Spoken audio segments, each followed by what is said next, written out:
Hello and welcome to this edition of Chief Chat with Chief Master Sergeant of the Air Force, James Cody. I'm your host, Tech Sergeant Holly Roberts Davis. For those of you watching for the first time, Chief Chat is a great forum for airmen across the globe to get their questions answered straight from the top. Chief, there have been a lot of changes in the way we do business in the Air Force over the last year or so, to include the size of the force and the revamp of the EPR promotion process, all that. You travel quite a bit, and I know you were recently in the Pacific. So when you're speaking to those airmen out there, what are they saying? What kind of questions are they asking you? Yeah, so I think you can imagine lots of questions by our airmen about these changes, as well as a lot of other things about the future of our Air Force. Given the fact that we are the smallest Air Force in our history, globally engaged at unprecedented levels, still engaged in the longest sustained combat operations, and that's not lost on any of our airmen. Obviously, or their families. So we get into that a little bit and kind of answer their questions. We also have an opportunity to engage on the changes we are making to the enlisted evaluation system, as well as the weighted airman promotion system. And most of the time, the reason for the visit is, one, so I can have that level of engagement with them, consistently make myself available to them, first and foremost, always to thank them and their families for their service and their sacrifice. But again, that dialogue that goes back and forth to get to a depth of some of the questions can only happen when you're in a room with people. So we try to do that as much as possible. Awesome. Well, I think it's great that you get to get out there and interact with these airmen. Of course, you can't get out there and visit every single one of those airmen, so Chief Chat is a way for others to ask their questions and voice their concerns. So let's go ahead and get things started. Today we've got some questions that came in from airmen wanting to know about PME and communication, but obviously they're really concerned about the new EPR system. So let's go ahead and start with an email that we received from Tech Sergeant Derek Allen. He wants to know about the online Course 15 and how that's going to affect leadership in the NCO tier. He writes, I understand the competencies we need to learn, but moving to an ILE with an NCO ADL, I do not believe this is the answer. I'm expected to teach myself things that others before me have learned from a subject matter expert in the NCOA. I feel that I'm being shortchanged and being required to teach myself and possibly am not fully learning the concepts. Will the Air Force senior enlisted leadership take a good hard look at this program? Sure. So I would start off saying that we did take a good hard look at it. That's why we chose to do this method of delivery in educating the force, only because first and foremost, it is the proven method. With the highest levels of learning is blended learning. So to put you in an academic environment in the classroom, while there are certainly some great benefits to that, that is traditionally how we've done it, it is very instructor-centric.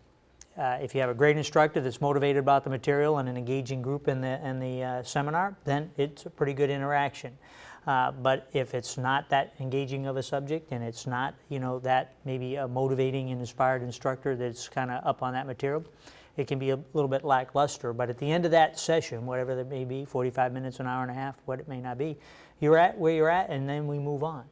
So the idea is here in a blended approach is to give you the academics up front in a distance learning environment, which is learner-centric, meaning if you know the concepts and can grasp them quicker, you run right through it. If it takes you a little bit longer to get through that, then it takes you longer. And if you need help, you can call our help desk out there. There's a service center that will help you. You can submit your questions, and there are people down that are absolutely the subject matter experts on the curriculum, and they can help you through some of that. So it's not like we've discounted that. We've really tried to make it very learner-centric and been able to deliver it now in this blended approach, the DL-specific portion, in a very, predictable way. You'll get it based on your year group. And then you will come in to the intermediate leadership experience, as we're talking about the NCO Academy, and you'll actually get to do what everybody likes to do when they get into a classroom with other airmen, and that is, it's about the experience with the other airmen. So we will build on those academics that you received in the distance learning portion of that and take you to higher cognitive levels of understanding of the material. So it's actually a better experience. It really values your time in a way that if we're going to bring you together, you need to be learning from each other, as well as having a, cadre of facilitators that can help, guide you through those discussions. Well, it looks like that's just one way that we're trying to move head forward towards the future. Chief, the Air Force seems to be applying that kind of modern approach to a lot of the ways that we do things now. Our next question is actually a video question from A1C Charles Anderson, and he wants to know about applying that same modern approach to getting the Air Force message out. Go ahead and take a look over here, please. Sure. My question for you today is, President Obama has had a lot of successful publicity endeavors, such as the Thanks Obama video and the more recent Correspondents' Dinner. In your opinion, would the Air Force have better communication if they took a more modern approach? Hey, Charles, I appreciate the question. So I think you're right. I mean, we have to continue to adapt and evolve our method of communicating with the force. So a more modern approach, as you kind of articulate, does make sense. And we are looking to do that, to be honest with you. We're putting effort into that every day. We're standing here today as one of those modern methods. We've done things like Reddit, AMAs, and we're using Facebook, but I couldn't agree more that I think we have to continue to look for every opportunity to communicate with our force in the ways that they want to be communicated with. And I don't think that's one size fits all for our airmen. I think the different demographics, are more comfortable in certain areas. So I think he's right. We need to continue to do better in this area. As I mentioned in the beginning, the changes to the promotion system and the eval system, the enlisted performance reports, they're definitely weighing pretty heavy on the minds of those airmen out there. I'm sure you've got lots of questions from them. But our next question comes from Facebook, where Chris Newfield asks, if the EPR form is being shown on road shows, then why not just release the dang thing? Why does it feel like the form itself is a secret? There is no plausible reason to keep it from the enlisted force unless, of course, the form isn't ready. So I think he's calling you out there, Chief. Yeah, so I think so. So maybe he answered his own question. So he's absolutely right. The form is not ready to be released. Why? Because it's a PDF type form, an Adobe PDF form that's a smart form.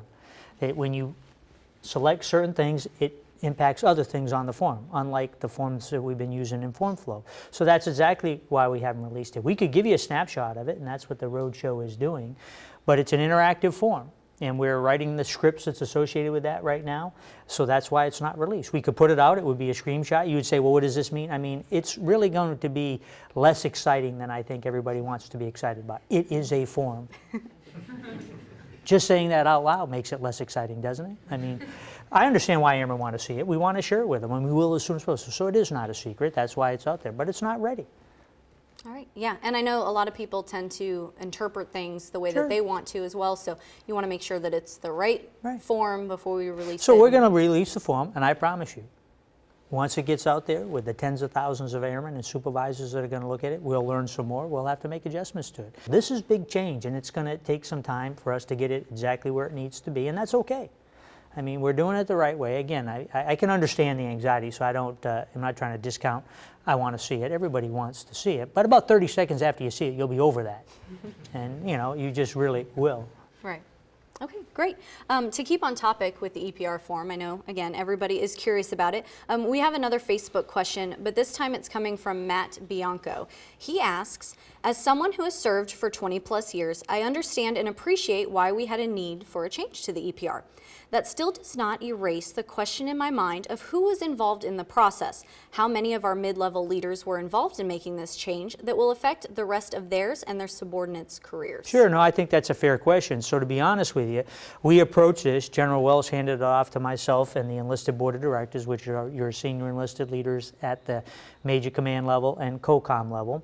And he handed to us initially with the direction what to do. So we put that together. We brought in a team of experts down at AFPC. We had PhDs that work on this stuff. We had subject matter experts from the personnel system, and we had other airmen advise us. And then once we came up with that first initial draft, we have red teamed this countless times. So every tier has been involved in this. Now, the idea that it would go out to every single airman in the Air Force and then we would somehow be able to filter all that feedback, I think everybody understands how that's not plausible in any way, shape, or form. And also understand that this form is being developed not for the individual airman, but for the Air Force. The form is for the Air Force to be able to look at something and be able to see how you perform. You're interested in it because it's about you, but it's not for you, it's about you. The Airman Comprehensive Assessment feedback is about you and for you type of thing. So again, I think fair questions, but we've red teamed this. We've had, very junior airmen in these working groups, as well as all the way up to senior officers and everything in between to give us feedback on it, to ask the questions, and we've made, countless adjustments based on that, those working groups coming together. Right. I mean, we've had the old form for quite some time now, so it's going to take a little bit of effort. Yeah. So again, the idea that we did in a vacuum, nothing could be further from the truth. We brought in all the right type of people to give us feedback. Well, with that new form and the whole system, let's talk about implementing that. Of course, there's going to be even more questions about implementing it, because that's really the key to this system being successful, is making sure that we implement it properly. On Facebook, Zach Luther asks, what is going to be done to change the mindsets of the unit supervisors who think that even though you may be the go-to person, you're only a 3 because you didn't lead at least 3 bake sales for the 5-6 council. Basically, getting those supervisors to focus on performance instead of the old mindset. So I think the new form and the guidance that will be with the form will really clearly indicate how primary duty performance is where the effort needs to be placed. There'll be, about 8 lines where you document your primary duty performance. There'll be 2 lines in the whole person concept, of which I'm not sure that a bake sale will measure up to make and use one of those 2 lines. It may. I mean, I don't know. But I also think we should be genuine in this conversation. Do we really believe that's been the case? That if you didn't do 3 bake sales, that your performance wasn't going to be documented accurately? So I understand the legitimacy of the question and the concern that is it going to be overridden by other things, other than primary duty performance, and it's not. I mean, and again, we have an opportunity to do that. And to be honest, there aren't going to be any numbers, so there is no 3 on the new EPRs. Your promotion points are only in play when you're promotion eligible, and they're based on a promotion recommendation. Your performance is being assessed every year. There are no restrictions on that. You perform based on how you perform towards the expectations and standards outlined in your feedback, and that's the way the form will be.